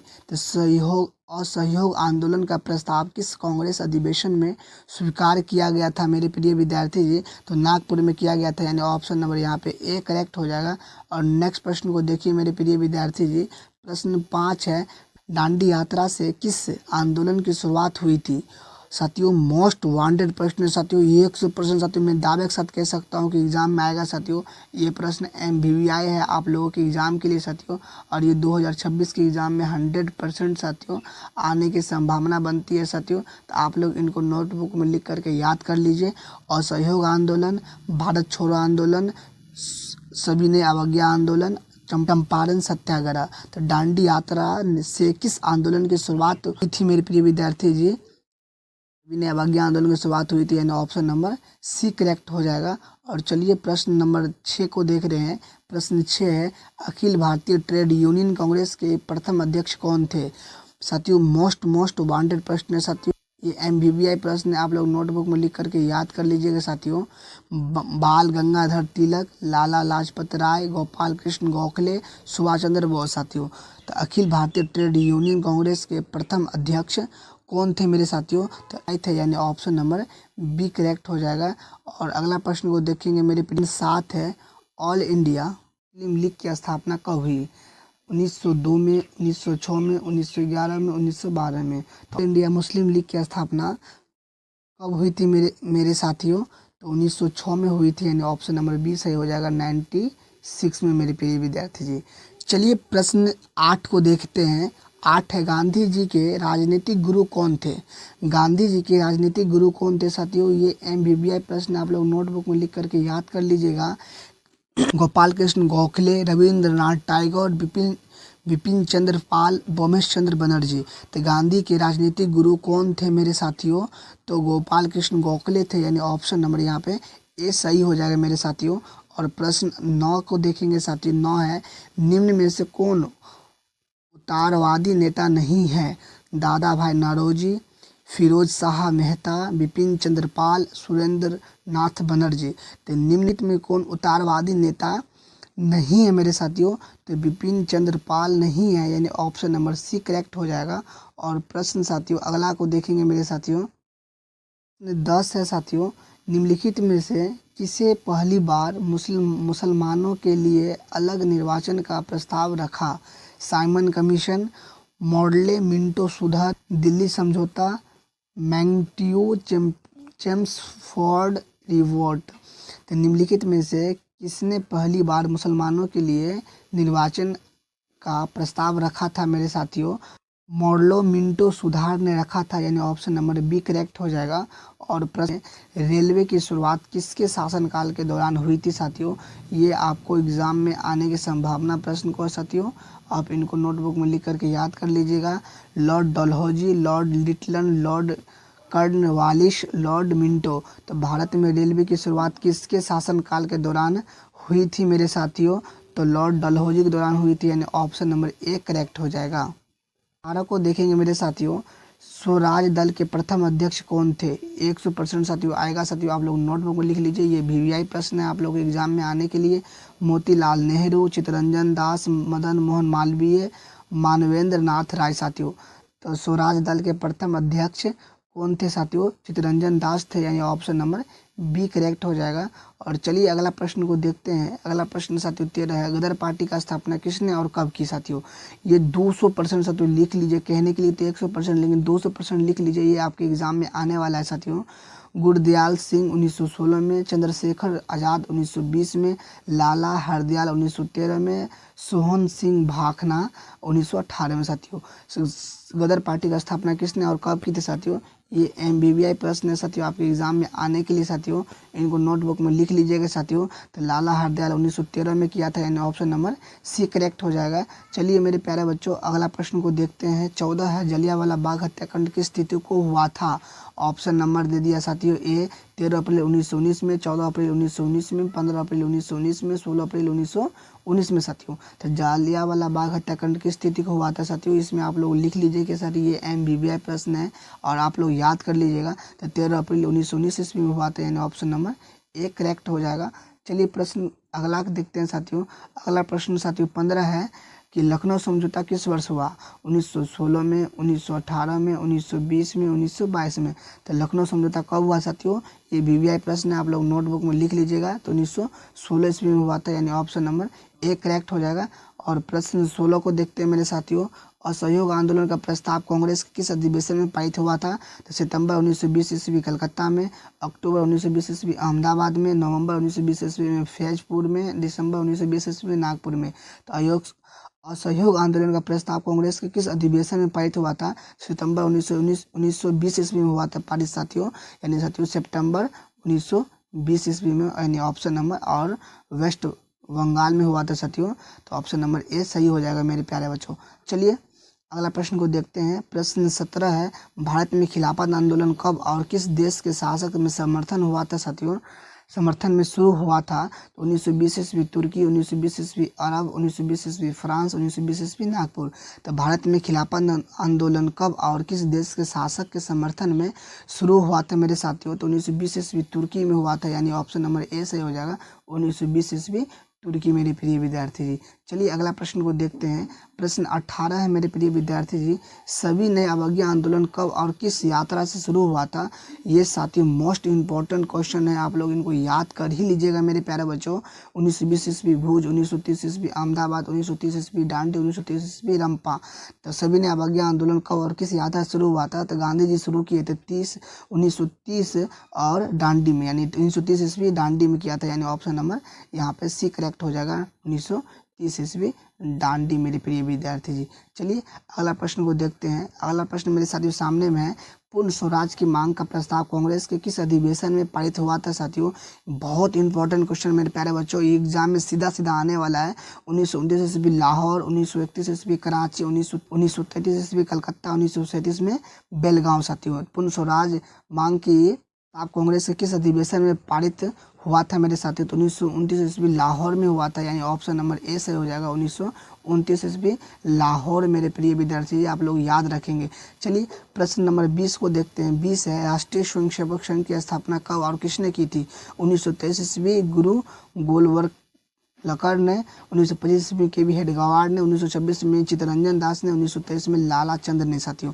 तो राष्ट्रीय स्वयंसेवक की स्थापना कब और किसने की साथियों? ये लगभग 5 बार पूछा जा चुका प्रश्न है मेरे प्रिय विद्यार्थी जी, आप लोग इनको याद कर लेंगे और ये 2026 में आने के लिए तैयार प्रश्न है साथियों। तो 1925 ईस्वी KV हेडगेवार ने किया था, ऑप्शन नंबर बी सही हो जाएगा। 1925 ईस्वी साथियों KV हेड गवार मेरे प्रिय विद्यार्थी जी। तो चलिए अगला प्रश्न को देखते हैं मेरे प्रिय विद्यार्थी जी। और शुरू करने से पहले आप लोग बताइए कि आप लोग का 20 में कितना आप लोग सही किए हैं, और जितने भी विद्यार्थी का साथियों 15 प्लस सही हुआ है ना, तो उनका तैयारी दी बेस्ट है मेरे प्यारे बच्चों। और इसी प्रकार से तैयारी आप लगातार करते रहेंगे, और आपके साथ साथियों, आपके साथ स्टडी ऑनलाइन क्लास हमेशा जुड़ के रहेगी। बस आप लोग सपोर्ट कीजिए मेरे प्यारे बच्चों। चलिए प्रश्न देखते हैं। प्रश्न 21 है मेरे साथियों, वल्लभ भाई पटेल को सरदार की उपाधि किसान आंदोलन के दौरान दी गई थी मेरे साथियों। ये मोस्ट इम्पोर्टेंट प्रश्न है साथियों। ये 2026 के लिए तैयार प्रश्न है 100% मेरे प्रिय विद्यार्थी जी। आप लोग इनको याद कर ही लीजिएगा। तो वल्लभ पटेल को सरदार की उपाधि किसान आंदोलन के दौरान दी गई थी? तो बारदोली, अहमदाबाद, खेरा, चंपारण। तो बारदोली आंदोलन के दौरान दी गई थी, यानी ऑप्शन नंबर ए सही हो जाएगा। और प्रश्न साथियों 22 देखिए, रंपा विद्रोह कब हुआ? 1916, 1917, 1918, 1919। रंपा विद्रोह कब हुआ था साथियों? तो 1916 में हुआ था साथियों। ऑप्शन नंबर ए सही हो जाएगा। ये 200% आपके एग्जाम में साथियों 2026 में आने की संभावना है। चलिए मेरे प्यारे बच्चों अगला प्रश्न को देखते हैं साथियों। अगला प्रश्न आपके सामने में है 23, वेदों की ओर लौटो का नारा किसने दिया था? स्वामी विवेकानंद, रामकृष्ण परमहंस, राजा मोहन राय, स्वामी दयानंद सरस्वती। वेदों की ओर लौटो का नारा साथियों किसने दिया था मेरे प्यारे बच्चों? तो स्वामी दयानंद सरस्वती ने दिया था, यानी ऑप्शन नंबर डी सही हो जाएगा। और ये VVI आपके एग्जाम में आने के लिए तैयार प्रश्न है मेरे प्यारे बच्चों। चलिए अगला प्रश्न को देखते हैं। प्रश्न 24 है मेरे साथियों, किसने 1920 में ताशकंद में भारतीय कम्युनिस्ट पार्टी का गठन किया था साथियों? तो लाजपत राय, IN जोशी, सत्यभक्त, MN राय साथियों। तो किसने 1920 में ताशकंद में भारतीय कम्युनिस्ट पार्टी का गठन किया था मेरे साथियों? तो MN राय ने किया था, यानी ऑप्शन नंबर डी सही हो जाएगा, MN राय मेरे प्यारे बच्चों। तो चलिए मेरे साथियों अगला प्रश्न को देखते हैं। 25 प्रश्न सामने में। अली मुसलियार ने किस विद्रोह का नेतृत्व किया था? संताल विद्रोह, मोपला विद्रोह, रंपा विद्रोह, खोंडा। तो अली मुसालियार ने किस विद्रोह का नेतृत्व किया था मेरे साथियों? तो मोपला विद्रोह का किया था। आप लोग को याद होगा साथियों, ऑप्शन नंबर बी सही हो जाएगा। चलिए नेक्स्ट प्रश्न को देखते हैं मेरे साथियों। प्रश्न नंबर 26 है, निम्न में से किसे सीमांत गांधी या बादशाह खान कहा जाता है? ये मोस्ट वांटेड प्रश्न आपके एग्जाम में आने के लिए साथियों, एकदम समझिए एग्जाम में आने वाला प्रश्न है साथियों, कि महात्मा गांधी, आगा खां, सर सैयद अहमद खां, खान अब्दुल गफ्फार खां साथियों। तो किसने निम्न में से किसने सीमांत गांधी या बादशाह कहा जाता है साथियों? निम्नलिखित में किसे सीमांत गांधी या बादशाह खां कहा जाता है मेरे साथियों? तो अब्दुल गफूर खां को कहा जाता है सीमांत या साथियों बादशाह खां मेरे साथियों, यानी ऑप्शन नंबर डी सही हो जाएगा मेरे साथियों। प्रश्न 27 है, चंपारण विद्रोह कब हुआ? 1916 में, 1919 में, 1918 में, 1917 में। तो चंपारण विद्रोह कब हुआ था साथियों? तो 1917 में हुआ था, यानी ऑप्शन नंबर डी से हो जाएगा 1917 में साथियों। चलिए अगला प्रश्न को देखते हैं मेरे साथियों। प्रश्न सामने में 28, किस अधिनियम के द्वारा मुसलमानों को पृथक प्रतिनिधित्व प्रदान किया गया? 1909 में, 1919 में, 1935 में, 1926 में। किस अधिनियम के द्वारा मुसलमानों को पृथक प्रतिनिधि प्रदान किया गया मेरे प्रिय विद्यार्थी जी? 1919 में किया गया था, 1909 में किया गया था, यानी ऑप्शन नंबर यहाँ पे क्या हो जाएगा? ए सही हो जाएगा मेरे साथियों। Option number A is correct हो जाएगा। चलिए प्रश्न नंबर 29 को देखते हैं। मॉडलो मिंटो सुधार कब हुआ था? 1917 में, 1910 में, 1908 में, 1909 में। तो मॉडलो मिंटो सुधार कब हुआ था मेरे प्रिय विद्यार्थी जी? तो 1909 में हुआ था, यानी ऑप्शन नंबर डी सही हो जाएगा। और प्रश्न नंबर 30 को देखते हैं मेरे साथियों। भारतीय राष्ट्रीय कांग्रेस के पहले अध्यक्ष कौन थे? MO हुमन, UC बनर्जी, रुद्दीन जी और एनी बेसेंट। भारतीय राष्ट्रीय कांग्रेस के पहले अध्यक्ष कौन थे मेरे प्रिय विद्यार्थी जी? WG बनर्जी थे, यानी ऑप्शन नंबर बी सही हो जाएगा, भोमेश चंद्र बनर्जी साथियों। भारतीय राष्ट्रीय कांग्रेस का स्थापना किसने की? AO Hume, WG Banerjee, Badruddin Tyabji, Annie Besant. Bharatiya Rashtriya Congress का स्थापना किसने की थी मेरे साथियों? तो AO ह्यूमन किया था, यानी ऑप्शन नंबर ए सही हो जाएगा। और प्रश्न साथियों 32 को देखेंगे कि फॉरवर्ड ब्लॉक की स्थापना किसने की? जवाहरलाल नेहरू, सुभाष चंद्र बोस, कैप्टन मोहन सिंह, और रविन्द्रनाथ टैगोर। तो 4 वार्ड ब्लॉक की स्थापना किसने किया था मेरे साथियों? तो सुभाष चंद्र बोस ने किया था, यानी ऑप्शन नंबर बी सही हो जाएगा।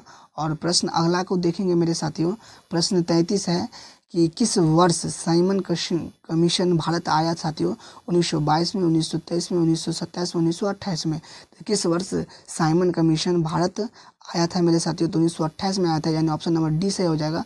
और ये मोस्ट वांटेड प्रश्न है आपके एग्जाम में आने के लिए साथियों, इनको नोटबुक में लिख करके और याद कर लीजिएगा मेरे साथियों। और इस क्लास का पीडीएफ लेना चाहते हैं तो आप हमारे स्टडी ऑनलाइन टेलीग्राम साथियों टेलीग्राम ग्रुप से ज्वाइन हो जाइए। वहाँ पे आपको साथियों क्लासेस का अपडेट वहाँ पे दिया जाएगा मेरे प्यारे बच्चों। तो चलिए मेरे साथियों, प्रश्न है, अखिल भारतीय किसान सभा का गठन किस वर्ष हुआ था? 1921 में, 1928 में, 1929 में, 1936 में। तो अखिल भारतीय किसान सभा का गठन किस वर्ष हुआ था मेरे प्रिय विद्यार्थी जी? तो 1936 में हुआ था, यानी ऑप्शन नंबर डी सही हो जाएगा, 1936 मेरे साथियों। चलिए प्रश्न नंबर 35 को देखते हैं। टीपू सुल्तान थे साथियों, वांटेड प्रश्न है, टीपू भाई से क्वेश्चन आता है साथियों। मैसूर, शिमला कमीशन, इनमें से कोई नहीं। तो साथियों टीपू सुल्तान थे मेरे प्रिय विद्यार्थी जी, तो मैसूर थे, ये ऑप्शन नंबर ए से हो जाएगा। और इनको ये 100% याद कर लीजिएगा, ये आएगा मेरे साथियों। चलिए मेरे साथियों, प्रश्न 36 को देखते हैं। सिखों के 10वें और अंतिम गुरु गोविंद सिंह का जन्म बिहार के किस नगर में हुआ था? मुंगेर, खगड़िया, पटना, इनमें से कोई नहीं। साथियों सिखों के 10वें और अंतिम गुरु श्री गोविंद सिंह का जन्म बिहार के पटना जिले में हुआ था, यानी option number C correct answer हो जाएगा मेरे साथियों। और अगला प्रश्न को देखिए मेरे प्रिय विद्यार्थी जी। प्रश्न 37 है, ब्रह्म समाज की स्थापना किसने की थी साथियों? राजा राम मोहन राय, दयानंद सरस्वती, विवेकानंद, रामकृष्ण साथियों। तो ब्रह्म समाज की स्थापना किसने की थी मेरे प्रिय विद्यार्थी जी? तो राजा मोहन राय ने किया था, यानी ऑप्शन नंबर यहाँ पे ए देखने को मिलेगा साथियों, यानी ए सही हो जाएगा। और प्रश्न 38 है, गांधी जी ने साबरमती आश्रम की स्थापना किस वर्ष की थी मेरे साथियों?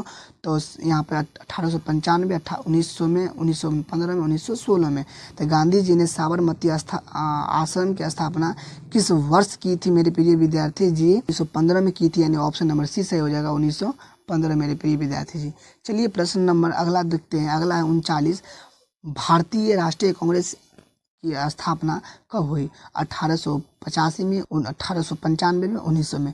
तो भारतीय राष्ट्रीय कांग्रेस का स्थापना कब हुआ था मेरे प्रिय? 1885 में हुआ था, यानी ऑप्शन नंबर ए सही हो जाएगा मेरे साथियों। चैप्टर करते हैं मेरे साथियों। चैप्टर 5 है मेरे साथियों, अर्थव्यवस्था और आजीविका। बहुत इंपॉर्टेंट क्वेश्चन मेरे साथियों, अर्थव्यवस्था और आजीविका का मोस्ट इंपॉर्टेंट साथियों ऑब्जेक्टिव क्वेश्चन स्टार्ट करते हैं मेरे प्यारे बच्चों। चलिए मेरे साथियों, आप लोग तैयार है साथियों? आप अपना अपना स्कोर कमेंट बॉक्स में जरूर बताइएगा मेरे प्यारे बच्चों। चलिए मेरे साथियों, Visvesvaraya iron and steel limited कहाँ स्थित है? सालेम में है, भद्रावती में है, विजयनगर में है, दुर्गापुर में साथियों। तो Visvesvaraya iron and steel limited कहाँ स्थित है मेरे साथियों? तो भद्रावती में है, यानी ऑप्शन नंबर बी करेक्ट हो जाएगा यहाँ पे। चलिए नेक्स्ट प्रश्न को देखिए मेरे साथियों। और प्रश्न 2 है, कौन सा शिपयार्ड भारत के लिए योद्धापोत बनता है? मझगांव, कोलकाता, चेन्नई, इनमें से कोई नहीं। तो कौन सा शिपयार्ड भारत के लिए योद्धापोत बनता है मेरे साथियों? तो आप लोग को यहाँ पे साथियों मझगांव है जो एक बनता है, यानी ऑप्शन नंबर ए करेक्ट हो जाएगा। और ये मोस्ट इंपॉर्टेंट प्रश्न आपके एग्जाम में आने के लिए मेरे साथियों। तो चलिए अगला प्रश्न को देखते हैं। अगला प्रश्न 3 है, भारत में कपड़ा मिल कहाँ स्थापित की गई साथियों? भारत में पहली कपड़ा मिल कहाँ स्थापित की गई थी? तो गुजरात में, आंध्र प्रदेश में, महाराष्ट्र में, उत्तर प्रदेश में। तो आपको बताना है कि भारत में पहली कपड़ा मिल कहाँ स्थापित की गई थी साथियों? तो महाराष्ट्र में की गई थी, यानी ऑप्शन नंबर सी सही हो जाएगा मेरे साथियों। चलिए अगला प्रश्न को देखते हैं मेरे प्रिय विद्यार्थी जी। और अगला प्रश्न आपके सामने में मेरे साथियों है कि कौन लॉ किस देश में पारित किया गया था साथियों? मोस्ट वांटेड ऑब्जेक्टिव क्वेश्चन है मेरे साथियों। और ब्रिटेन में, रूस में, जर्मनी में, फ्रांस में।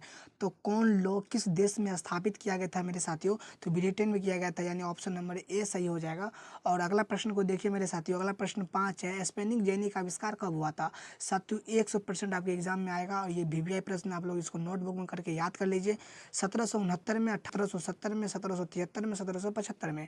तो स्पेनिंग जेनी का आविष्कार कब हुआ था मेरे साथियों? 1770 में हुआ था, ऑप्शन नंबर बी से हो जाएगा 1770 में साथियों। प्रश्न 6 को देखते हैं मेरे साथियों। सेफ्टी लैम्प का आविष्कार किसने किया था? और वांटेड ऑब्जेक्टिव प्रश्न आपके एग्जाम में साथियों 2026 में छपने वाले प्रश्न साथियों, और तैयार है आने के लिए। जेम्स हार्ग्रीव्स, जॉन क्रैप्टन और हेम्फ्री हेम्फ्री साथियों। तो सेफ्टी लैम्प का आविष्कार किसने किया था मेरे प्रिय विद्यार्थी जी? तो हेम्फ्री डेवी फ्री ने किया था, यानी ऑप्शन नंबर डी सही हो जाएगा। और चलिए अगला प्रश्न को है साथियों, अगला प्रश्न 7 है। बम्बई में सर्वप्रथम सूती मिल कहाँ, कपड़ों मिल का स्थापित किया गया साथियों?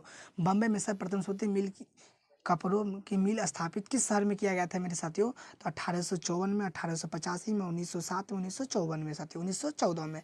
तो बम्बई में सर्वप्रथम सूती मिल किस शहर में स्थापित किया गया था मेरे प्रिय विद्यार्थी जी? तो 1854 में किया गया था, यानी ऑप्शन नंबर ए से हो जाएगा 1854 में साथियों। चलिए प्रश्न नंबर 8 को देखते हैं मेरे साथियों। 1917 ईस्वी में भारत में किस शहर में जूट स्थापित किया गया था, जूट मिल स्थापित किया गया साथियों? तो कलकत्ता, दिल्ली, बम्बई, पटना। तो साथियों किस में किया था, कौन सा शहर में स्थापित किया गया था मेरे साथियों? तो कलकत्ता में किया गया था, यानी ऑप्शन नंबर ए सही हो जाएगा। और भारत में कोयला उद्योग का आरंभ कब हुआ? 1907 में, 1914 में, 1916 में, 1919 में। तब भारत में कोयला उद्योग का आरंभ कब हुआ था मेरे साथियों? तो 1814 में हुआ था, यानी ऑप्शन नंबर बी सही हो जाएगा 1814 मेरे साथियों। चलिए प्रश्न 10 को देखते हैं। Jamshedji Tata iron and steel company की स्थापना कब की गई? 1854 में, 1907 में, 1915 में, 1923 में। तो Jamshedji Tata Tata iron and steel company का स्थापना कब की गई थी मेरे साथियों? तो 1907 ईस्वी में की गई थी, यानी ऑप्शन नंबर बी सही हो जाएगा 1907 में। और मेरे प्यारे बच्चों ये वीवीआई क्वेश्चन आप लोग इनको नोटबुक में लिख करके याद कर लीजिएगा मेरे प्यारे बच्चों। तो चलिए मेरे साथियों स्टार्ट करते हैं प्रश्न 11 को साथियों। भारत में टाटा हाइड्रोइलेक्ट्रिक पावर स्टेशन की स्थापना कब हुई? 1910 में, 1951 में, 1955 में, 1962 में साथियों। तो भारत में Tata hydro electric power station की स्थापना कब हुई थी मेरे प्रिय विद्यार्थी जी? तो 1910 ईस्वी में हुआ था, यानी ऑप्शन नंबर ए करेक्ट हो जाएगा, यानी 1910 ईस्वी मेरे साथियों। चलिए प्रश्न नंबर 12 को देखते हैं। इंग्लैंड में सभी स्त्री एवं पुरुषों को वैक्स मताधिकार कब प्राप्त हुआ था?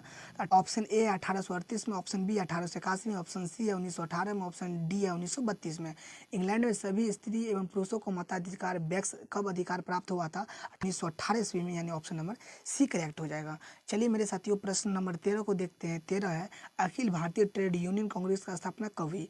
1848 में, 1881 में, 1885 में, 1920 में। तो अखिल भारतीय ट्रेड यूनियन कांग्रेस का स्थापना कब हुई थी मेरे प्रिय विद्यार्थी जी? तो 1920 ईस्वी में हुआ था, यानी ऑप्शन नंबर डी सही हो जाएगा 1920 ईस्वी साथियों। चलिए अगला प्रश्न को देखते हैं मेरे साथियों। 14 है भारत के लिए पहला फैक्ट्री एक्ट कब पारित हुआ? 1838 में, 1858 में, 1881 में, 1911 ईस्वी में साथियों।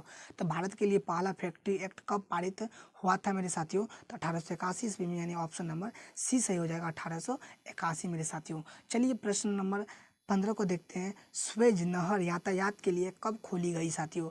1880 ईस्वी में, 1869 ईस्वी में, 1851 ईस्वी में, 1914 ईस्वी में। तो स्वेज नहर यातायात के लिए कब खोली गई थी मेरे प्रिय विद्यार्थी जी? तो 1869 ईस्वी में, यानी ऑप्शन नंबर बी सही हो जाएगा। 16 देखते हैं। रिचर्ड आर्कराइट ने कौन सी मशीन बनाई थी? Spanning frame, spanning jenny, rail, power loom साथियों। तो रिचर्ड आर्कराइट ने कौन सी मशीन बनाई थी मेरे प्रिय विद्यार्थी जी? तो स्पैनिंग जेनी, स्पैनिंग फ्रेम बनाया था, यानी ऑप्शन नंबर ए करेक्ट हो जाएगा। चलिए अगला प्रश्न को सही करते हैं साथियों। द्वारकानाथ टाइगर कहाँ के उद्योगपति थे साथियों? बंगाल, बम्बई, मद्रास, कर्नाटक। द्वारकानाथ टाइगर कहाँ के उद्योगपति थे मेरे प्रिय विद्यार्थी जी? तो बंगाल के थे, बहुत फेमस थे, यानी ऑप्शन नंबर ए सही हो जाएगा साथियों। और चलिए अगला प्रश्न को देखते हैं।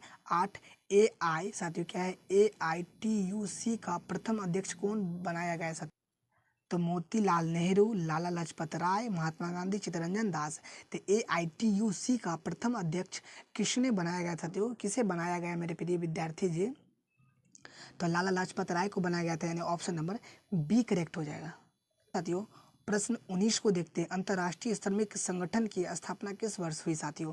1917 में, 1919 में, 1921 में, 1923 में। तो अंतर्राष्ट्रीय श्रमिक संगठन की स्थापना किस वर्ष हुई थी मेरे साथियों? तो 1919 ईस्वी में हुआ था, यानी ऑप्शन नंबर बी सही हो जाएगा। चलिए अगला प्रश्न को देखते हैं। 20 राउरकेला लौह इस्पात उद्योग है ओडिशा में, झारखंड में, मध्य प्रदेश में, पश्चिम बंगाल में। तो राउरकेला लौह इस्पात उद्योग स्थित है मेरे साथियों? तो ओडिशा में स्थित है। बहुत फेमस क्वेश्चन है, यानी ऑप्शन नंबर ए सही हो जाएगा। और ये 100% आपके एग्जाम में आने वाला है साथियों। इसमें आप लोग MBBI लगा लीजिए कि सर बोले थे कि आने वाला प्रश्न है साथियों। चलिए मेरे प्यारे विद्यार्थी जी, अगला प्रश्न को देखते हैं। और प्रश्न 21 है, वाष्प चलित रेल इंजन का आविष्कार किया गया था। मेरे साथियों ये वांटेड प्रश्न है आपके एग्जाम में आने के लिए साथियों। तो वाष्प चलित रेल इंजन का आविष्कार किया गया था साथियों। तो आविष्कार किया था साथियों, तो अब्राहम डेवी ने, जेम्स वाट ने, जॉर्ज स्पेनिंगसेन ने, रॉबर्ट फुल्टन ने साथियों। तो वाष्प चलित रेल इंजन का आविष्कार किया था मेरे प्रिय विद्यार्थी जी, तो जेम्स वाट ने किया था, यानी ऑप्शन नंबर बी सही हो जाएगा। चलिए प्रश्न नंबर 22 को देखते हैं। बोकारो इस्पात संयंत्र किस देश के सहयोग से खोला गया साथियों? तो जर्मनी, ब्रिटेन, रूस, अमेरिका साथियों। तो बोकारो इस्पात संयंत्र किस देश के सहयोग से खोला गया था मेरे साथियों? तो रूस के सहयोग से खोला गया था, यानी ऑप्शन नंबर सी हो जाएगा सही, रूस मेरे प्रिय विद्यार्थी जी। चलिए प्रश्न नंबर 23 को देखते हैं साथियों। फ्लाइंग शटल का आविष्कार किसने किया था मेरे साथियों? फ्लाइंग शटल का आविष्कार किसने किया था? James Watt, Humphrey Davy, John के, थॉमस की बेल साथियों। तो फ्लाइंग शटल का आविष्कार किसने किया था मेरे प्रिय विद्यार्थी जी? तो जॉन के किया था, यानी ऑप्शन नंबर सी सही हो जाएगा मेरे प्रिय विद्यार्थी जी। चैप्टर 2 है मेरे प्यारे बच्चों, शहरीकरण एवं शहरी जीवन साथी। बहुत इंपॉर्टेंट चैप्टर है शहरीकरण एवं शहरी जीवन का मोस्ट वांटेड क्वेश्चन मेरे प्यारे बच्चों। चलिए मेरे साथियों बिना देरी किए आज क्लास को स्टार्ट करते हैं मेरे प्यारे बच्चों। सामने में है एक, समांती व्यवस्था से हटकर किस प्रकार की शहरी व्यवस्था की प्रवृत्ति बढ़ी? प्रगतिशील प्रवृत्ति, आक्रमण प्रवृत्ति, रूढ़िवादी प्रवृत्ति, शोषणकारी प्रवृत्ति साथियों। तो समांती व्यवस्था से हटकर किस प्रकार की शहरी व्यवस्था की प्रवृत्ति बढ़ी थी मेरे प्यारे बच्चों? प्रगतिशील प्रवृत्ति बढ़ी थी, यानी ऑप्शन नंबर ए करेक्ट हो जाएगा साथियों। प्रश्न 2 है, शहर को आधुनिक व्यक्ति का किस प्रकार का क्षेत्र माना जाता है? सीमित क्षेत्र, प्रभाव क्षेत्र, विस्तृत क्षेत्र, सभी। तो शहर को आधुनिक व्यक्ति का किस प्रकार का क्षेत्र माना जाता है साथियों? तो प्रभाव क्षेत्र माना जाता है, यानी ऑप्शन नंबर यहाँ पे बी करेक्ट हो जाएगा। प्रश्न 3 है मेरे साथियों। प्रश्न 3, अस्थायी कृषि के प्रभाव से कैसा जवाब संभव हुआ? संपत्ति, ज्ञान, शांति, बहुमूल्य धातु साथियों। तो अस्थायी कृषि के प्रभाव से कैसा जवाब संभव हुआ? तो संपत्ति हुआ था, यानी ऑप्शन नंबर ए करेक्ट हो जाएगा मेरे साथियों। चलिए प्रश्न 4, थोड़ा प्रश्न आगे पीछे हो गया साथियों। प्रश्न 4 है, एक प्रतियोगी एवं उद्यमी प्रवृत्ति से प्रेरित किस प्रकार की अर्थव्यवस्था लागू की गई मेरे प्यारे बच्चों? तो जीवन निर्वाह अर्थव्यवस्था, प्रधान अर्थव्यवस्था, शिथिल अर्थव्यवस्था, सभी। एक प्रतियोगी एवं उद्यमी प्रवृत्ति से प्रेरित किस प्रकार की अर्थव्यवस्था लागू की गई मेरे प्यारे बच्चों? मुद्रा प्रधान अर्थव्यवस्था लागू की गई, यानी ऑप्शन नंबर बी करेक्ट हो जाएगा मेरे साथियों। प्रश्न 5 है मेरे साथियों। जनसंख्या घनत्व सबसे अधिक कहाँ होता है? ग्राम में, कस्बे में, नगर में, महानगर में। तो जनसंख्या घनत्व सबसे अधिक कहाँ होता है साथियों? तो महानगर में होता है, ये ऑप्शन नंबर डी सही हो जाएगा। और ये मोस्ट इंपॉर्टेंट ऑब्जेक्टिव क्वेश्चन है मेरे साथियों आप लोगों के लिए। चलिए प्रश्न 6 को देखते हैं मेरे साथियों। प्रश्न 6 है, 1810 से 1880 तक लंदन की आबादी 10 लाख से बढ़कर कहाँ तक पहुंची मेरे साथियों? तो 20 लाख, 30 लाख, 40 लाख, 50 लाख।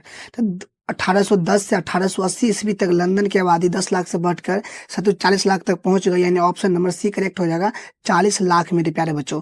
चलिए अगला प्रश्न को देखते हैं साथियों। प्रश्न 7 है, लंदन में अनिवार्य प्राथमिक शिक्षा कब लागू हुई? 1850 में, 1855 में, 1860 में, 1870 में। लंदन में अनिवार्य प्राथमिक शिक्षा कब लागू हुई मेरे साथियों? तो 1870 में हुई थी, यानी ऑप्शन नंबर डी सही हो जाएगा, 1870 मेरे साथियों। चलिए प्रश्न 8 को देखते हैं मेरे साथियों। 8 है, कौन सा सामाजिक वर्ग बुद्धिजीवी वर्ग के रूप में उभर कर आया मेरे साथियों? ऑप्शन ए है उद्योगपति, पूंजीपति, श्रमिक वर्ग, मध्यम वर्ग। तो कौन सा सामाजिक वर्ग बुद्धिजीवी वर्ग के रूप में उभर कर आया था साथियों? तो मध्यम वर्ग आया था, यानी ऑप्शन नंबर डी करेक्ट हो जाएगा मेरे साथियों। चलिए अगला प्रश्न को देखते हैं मेरे प्रिय विद्यार्थी जी।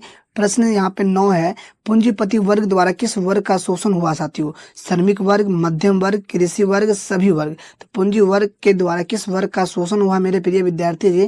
तो सभी वर्ग का हुआ था, यानी ऑप्शन नंबर डी सही हो जाएगा, सभी वर्ग मेरे साथियों। प्रश्न 10, टेनेमेंटस क्या था साथियों? मोस्ट इंपॉर्टेंट क्वेश्चन है। काम चलाऊ मकान, महल, पक्के मकान, बड़े मकान।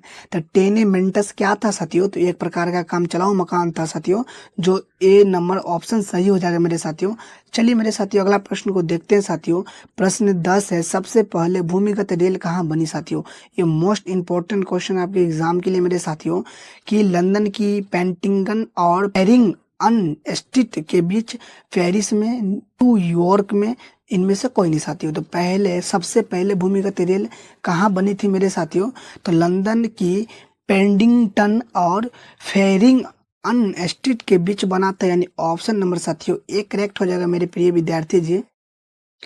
चलिए प्रश्न नंबर 12 को देखते हैं मेरे साथियों। सबसे पहली भूमिगत रेल कब बनी साथियों? 110% ये आपके एग्जाम में साथियों, एग्जाम 2026 में साथियों आने वाली है मेरे प्यारे बच्चों। तो आप लोग तैयार रहिए, ये वीवीआई क्वेश्चन से कम नहीं है मेरे प्यारे बच्चों। कि सबसे पहली भूमिगत रेल कब बनी? 1863 ईस्वी में, 1864 ईस्वी में, 1865 ईस्वी में, 1866 ईस्वी में साथियों। तो सबसे पहले भूमिगत रेल कब बनी थी मेरे प्रिय विद्यार्थी जी? 1863 ईस्वी में बनी थी, यानी ऑप्शन नंबर साथियों ए करेक्ट हो जाएगा मेरे प्रिय विद्यार्थी जी। चलिए अगला प्रश्न को देखते हैं मेरे प्रिय विद्यार्थी जी। प्रश्न 13 है, गार्डन सिटी की अवधारणा किसने विकसित की थी साथियों? 110% साथियों एग्जाम में आने वाला प्रश्न है साथियों, ये एमबीबीआई लगा लीजिए मेरे प्यारे बच्चों आप लोग इनको। कि साथियों गार्डन सिटी की अवधारणा किसने विकसित की थी साथियों? तो एबेनेजर अवार्ड, विलियम नेपोलियन तृतीय, हॉर्समन साथियों। तो गार्डन सिटी का अवधारणा किसने विकसित की थी? नेपोलियन ये ने किया था, यानी ऑप्शन नंबर सी करेक्ट हो जाएगा। और अगला प्रश्न को देखेंगे मेरे प्रिय विद्यार्थी जी। प्रश्न 14 है, city of Bombay improvement trust की स्थापना कब हुई साथियों? मोस्ट वांटेड ऑब्जेक्टिव क्वेश्चन है मेरे प्यारे बच्चों। कि 1898 ईस्वी में, 1899 ईस्वी में, 1995 ईस्वी में, 1992 ईस्वी में। तो city of Bombay improvement trustee की स्थापना कब हुई मेरे प्रिय विद्यार्थी जी? तो 1898 ईस्वी में हुई थी, यानी ऑप्शन नंबर एक करेक्ट आंसर हो जाएगा मेरे प्रिय विद्यार्थी जी। चलिए अगला प्रश्न को देखते हैं मेरे साथियों। प्रश्न साथियों 15 है, पटना में गोलघर किस उद्देश्य से बनाया गया था साथियों? 110% साथियों आप लोग नोटबुक में लिख लीजिए कि ये एग्जाम 2026 में मेरे प्रिय विद्यार्थी जी आएगा तो आएगा मेरे साथियों। कि ये पटना में गोलघर किस उद्देश्य से बनाया गया था साथियों? सैनिक के लिए, शस्त्र के रखने के लिए, अनाज रखने के लिए, पूजा करने के लिए साथियों।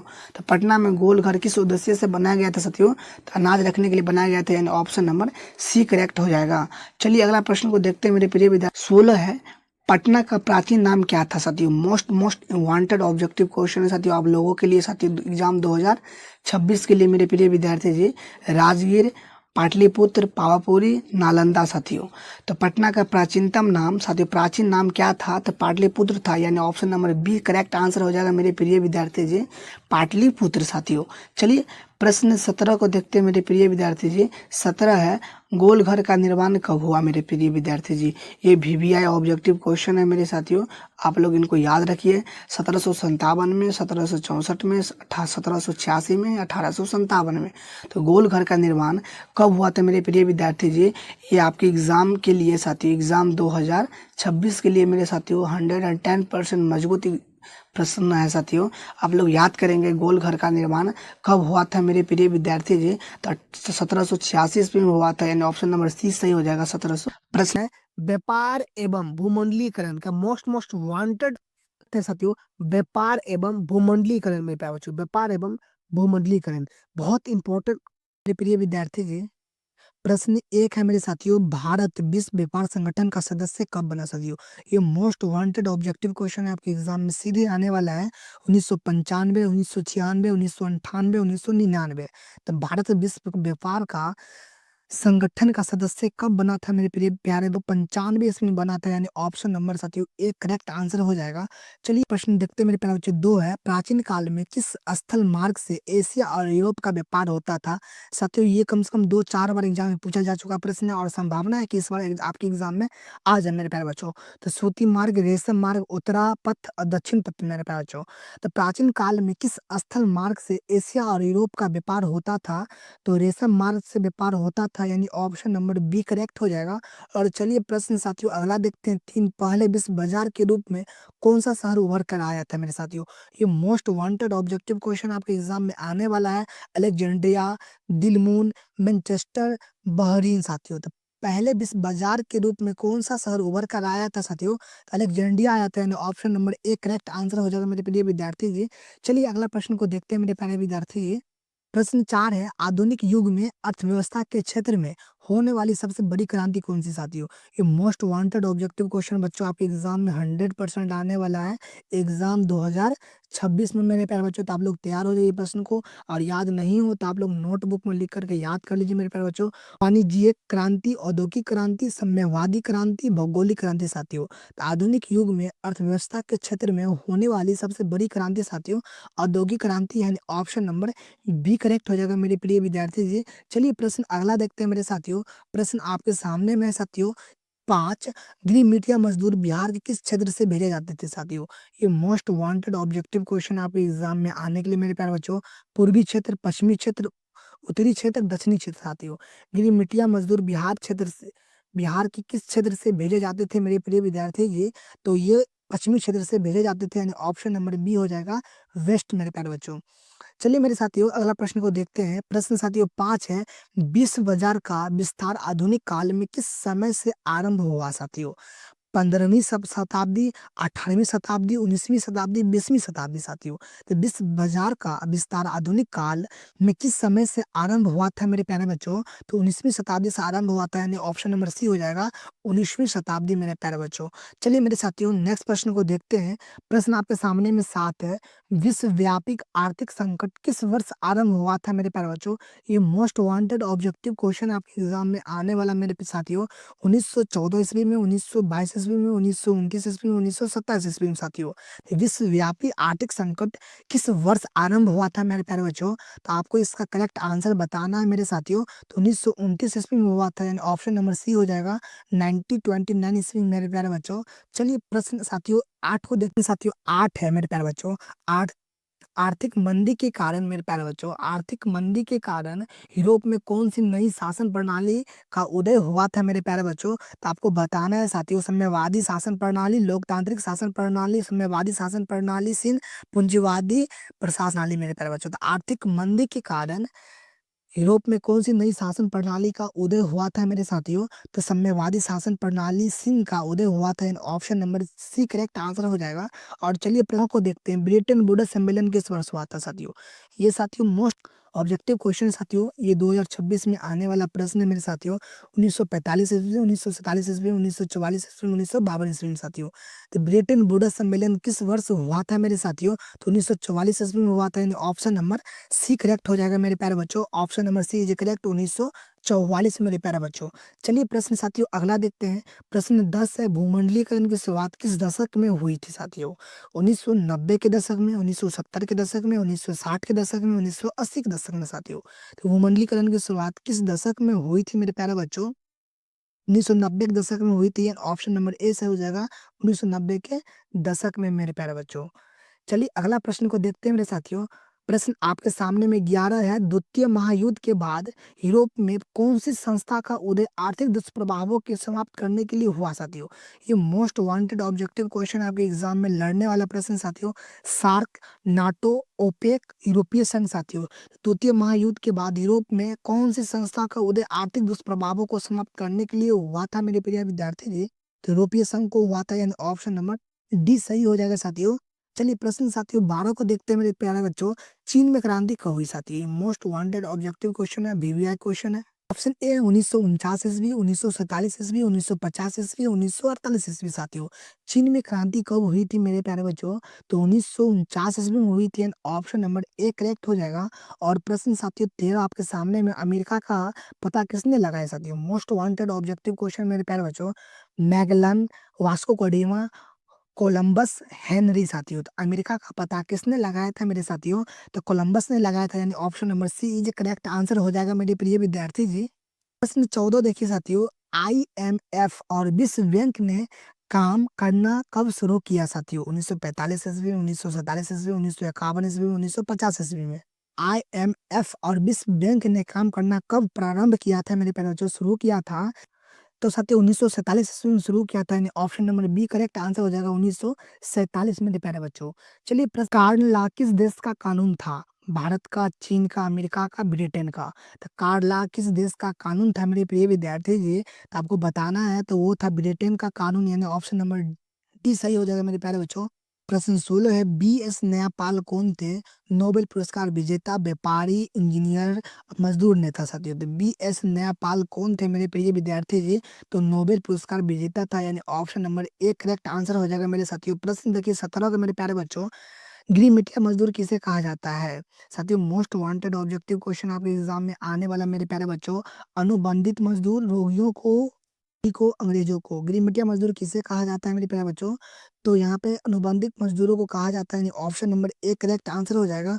और प्रश्न साथियों आपके सामने में मेरे प्रिय विद्यार्थी जी, 18 औद्योगिक क्रांति योजना के तहत पहले या शुरू में कौन से उद्योग शामिल थे?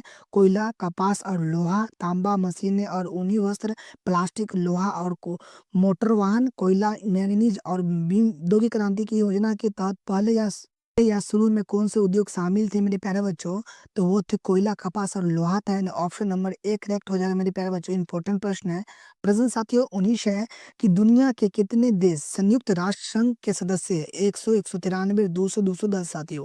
तो दुनिया के कितने देश संयुक्त राष्ट्र संघ के सदस्य है मेरे प्यारे बच्चों? ये मोस्ट वांटेड ऑब्जेक्टिव क्वेश्चन आपके एग्जाम में लड़ने वाला है मेरे प्यारे बच्चों। तो ये था साथियों 193, ऑप्शन नंबर बी करेक्ट हो जाएगा, वो 193 मेरे प्यारे बच्चों।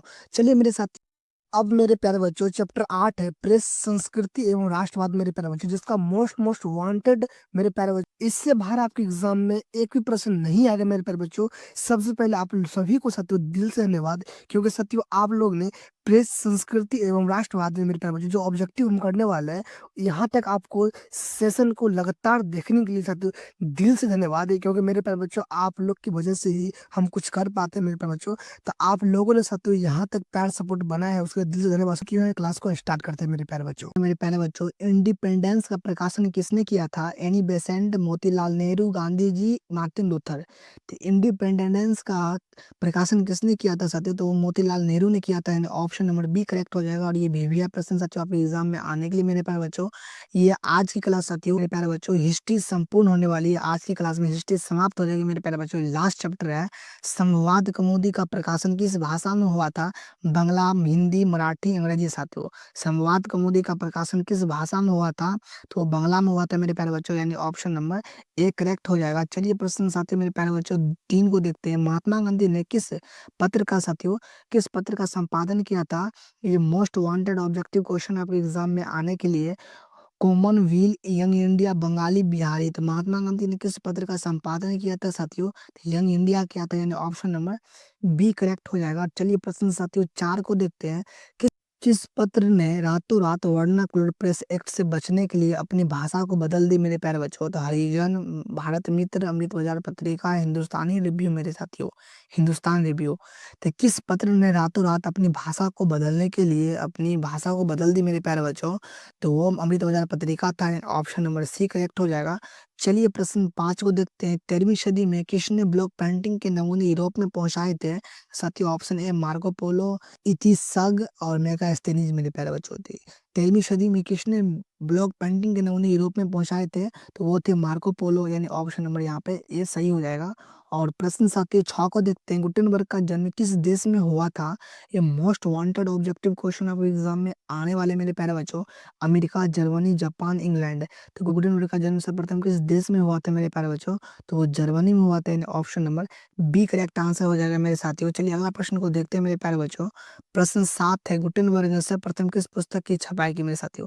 ये मोस्ट वांटेड ऑब्जेक्टिव क्वेश्चन आपके एग्जाम में साथियों, एग्जाम 2026 में मेरे बच्चों आने के लिए तैयार हो जाइए। कुरान, गीता, बाइबिल साथियों। तुमने सर्वप्रथम किस पुस्तक की छपाई की थी? तो बाइबिल की थी, यानी option number D correct answer हो जाएगा साथियों। चलिए प्रश्न साथियों 8 को देखते हैं। इंग्लैंड में मुद्रण कला को पहुंचाने वाला कौन था? हैमिल्टन, कैक्सटन, एडिशन, स्मिथ साथियों। इंग्लैंड में मुद्रण कला को पहुंचाने वाला कौन था साथियों? तो वो कैक्सटन था, यानी option number B correct answer हो जाएगी। चलिए प्रश्न साथियों अगला देखते हैं। किसने कहा मुद्रण ईश्वर की दी हुई महानतम देन है, सबसे बड़ा तोहफा? महात्मा गांधी, मार्टिन लूथर, मोहम्मद पैगंबर, ईसा मसीह। तो किसने कहा मुद्रण ईश्वर की दी हुई महानतम देन है, सबसे बड़ा तोहफा मेरे साथियों? तो वो कहा था साथियों मार्टिन लूथर ने कहा था, यानी ऑप्शन नंबर बी करेक्ट हो जाएगा। चलिए प्रश्न साथियों 10 को देखते हैं। रूसो कहाँ का दार्शनिक था? फ्रांस, रूस, अमेरिका, इंग्लैंड। तो रूसो कहाँ का दार्शनिक था मेरे प्यारे बच्चों? तो रूसो फ्रांस का दार्शनिक था, यानी ऑप्शन नंबर ए करेक्ट हो जाएगा। और अगला प्रश्न देखिए मेरे प्यारे बच्चों, 11-20 में से प्रथम मुद्रण की शुरुआत कहाँ हुई? ये मोस्ट वांटेड ऑब्जेक्टिव क्वेश्चन आपके एग्जाम में आने वाली। भारत, जापान, चीन, अमेरिका। तो विश्व में सबसे पहले मुद्रण कला की शुरुआत कहाँ हुई थी? तो चीन में हुई थी, यानी option number C correct answer हो जाएगा मेरे प्यारे बच्चों। चलिए अगला प्रश्न को देखते हैं मेरे साथियों। प्रश्न आपके सामने में है, 12 किस देश की सिविल सेवा परीक्षा में मुद्रित पुस्तकों को मांग बढ़ाई? मित्री साथियों, भारत, चीन, जापान। तो किस देश की सिविल परीक्षा ने मुद्रण पुस्तकों का सामग्रियों की मांग बढ़ाई थी मेरे प्यारे बच्चों? तो वो चीन आया था, यानी option number C is correct answer हो जाएगा मेरे प्यारे बच्चों, चीन मेरे साथियों। प्रश्न 13 मेरे साथी, मुद्रण तकनीकी का विकास सर्वप्रथम कहाँ हुआ था मेरे प्यारे बच्चों? भारत, चीन, इंग्लैंड, इटली मेरे प्यारे बच्चों। तो मुद्रण तकनीकी का विकास सर्वप्रथम कहाँ हुआ था मेरे प्यारे बच्चों? तो इसका हुआ था चीन में, यानी ऑप्शन नंबर बी करेक्ट हो जाएगा मेरे प्यारे बच्चों, चीन में साथियों। चलिए प्रश्न संख्या 14 को देखते हैं। मार्टिन लूथर कौन थे मेरे साथियों? मोस्ट वांटेड ऑब्जेक्टिव क्वेश्चन आपके एग्जाम में लड़ने वाले मेरे प्यारे बच्चों। दार्शनिक, राजनीतिक, धर्म सुधारक, समाज सुधारक। तो मार्टिन लूथर कौन थे मेरे साथियों? धर्म सुधारक थे, option number C is correct answer हो जाएगा। चलिए प्रश्न साथियों आपके सामने में 15 देखते हैं मेरे प्यारे बच्चों। 15 है आपके सामने में। इक्कीजीशन क्या था साथियों? मोस्ट वांटेड ऑब्जेक्टिव क्वेश्चन है। धर्म अदालत, दीवानी अदालत, फौजीदारी अदालत, राजकीय अदालत साथियों। तो इक्कीजीशन क्या था? तो धर्म अदालत था, यानी option number A correct answer हो जाएगा। और चलिए मेरे साथियों प्रश्न 16 को देखते हैं। वर्नाक्युलर प्रेस एक्ट कब पास हुआ साथियों? 1978 ईस्वी में, 1879 ईस्वी में, 1778 ईस्वी में, 1878 ईस्वी में साथियों। तो वर्नाक्युलर प्रेस एक्ट कब पास हुआ था साथियों? तो 1878 ईस्वी में, यानी ऑप्शन नंबर डी सही हो जाएगा, 1878 ईस्वी में मेरे प्यारे बच्चों। चलिए प्रश्न 17 को देखते हैं। इनमें से कौन निम्न जातीय आंदोलन के प्रेरणा थे साथियों? महात्मा गांधी, ज्योतिबा फुले, जवाहरलाल नेहरू, भीमराव अंबेडकर। इनमें से कौन निम्न जातीय आंदोलन के प्रेरणा थे मेरे प्यारे बच्चों? तो वो ज्योतिबा फुले थे, यानी option number B correct answer हो जाएगा मेरे साथियों।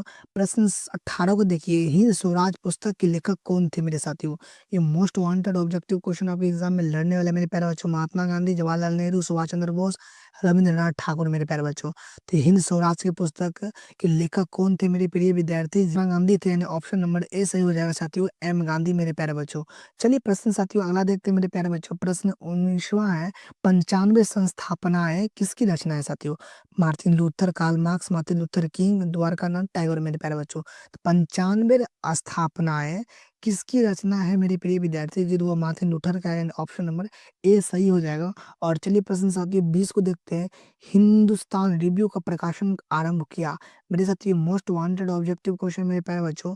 राज रामकृष्ण वर्मा, श्री कृष्ण सिंह, मजहूल हक, सच्चिदानंद सिन्हा मेरे प्यारे बच्चों। हिंदुस्तान रिव्यू का प्रकाशन किसने किया था मेरे प्रिय विद्यार्थी जी? तो वो सच्चिदानंद सिन्हा ने किया था, यानी ऑप्शन नंबर डी सही हो जाएगा। और चलिए प्रश्न 21 को देखते हैं।